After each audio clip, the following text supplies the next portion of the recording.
Let's talk about Shakespeare instead, because we do everything on this show. Rafe Heydel-Mankoo is here. Apparently Shakespeare, Rafe, very good morning to you, might have been sexist, homophobic and possibly racist and almost certainly a white supremacist. Yes, absolutely. More insanity coming out from our cultural or anti-cultural institutions, perhaps we should now call them. And this idea that Shakespeare is essentially a proponent of white supremacy because they can't stand the fact that Shakespeare is held up as being the greatest writer of all time because he's European. And this idea they object to is that European culture is seen as the world standard for high art. Well, I'm terribly sorry. For the last 300 years, European culture has stood head and shoulders over every other culture. Wasn't always the case. Asia, at the time of Shakespeare, Asia was the high point for culture and so forth. But today we can quite clearly say that European culture has been the high standard. And this all boils down to the issue that the people that run our cultural institutions, including in this case, actually the Shakespeare Birthplace Trust, they can't stand the fact that the greatest writer in the history of the world was an Englishman. Yes. That absolutely sticks in their craw, and they will do anything to try and downplay and diminish that achievement. And one of the things that I saw, and this of course emanates from some madcap professor at the University of Birmingham, in order to sort of redress the balance, they want to introduce Rabindranath Tagore to Stratford-upon-Avon. And there's nothing wrong with Tagore, there's nothing wrong with, you know, poets and writers from other countries, but he's got nothing to do with Stratford-upon-Avon.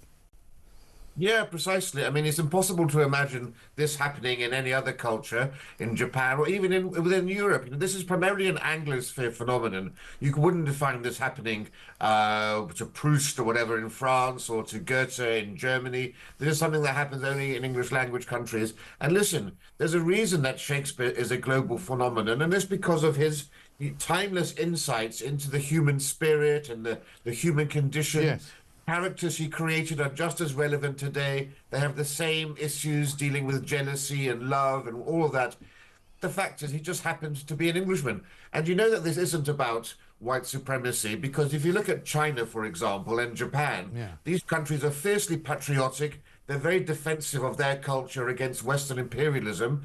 They have actually rebuilt Shakespeare's birthplace in China using the same techniques of the Elizabethan era. Huge festivals for Shakespeare in China. Same thing in Japan. You see in India as well, Indians putting on plays of Shakespeare. That's because they appreciate his universal appeal in a way that our woke, educated, nihilistic, self-loathing curators, museum curators and academics can't. Yes, well, indeed. I mean, Catherine Birbalsingh put a tweet out last night. I don't know if you saw it. She's quoting one of her own teachers from the Michaela School, who said basically, actually, he was very much ahead of his time, Shakespeare. You know, Othello was about a mixed-race relationship that wouldn't even have been shown on TV in this country in the 1950s, you know, never mind when he was writing about it. And he also wrote about, you know, different sexualities and different strange, unusual habits that the human beings formed. You know, the idea that he was a monoglot kind of, you know, white supremacist figure was nonsense.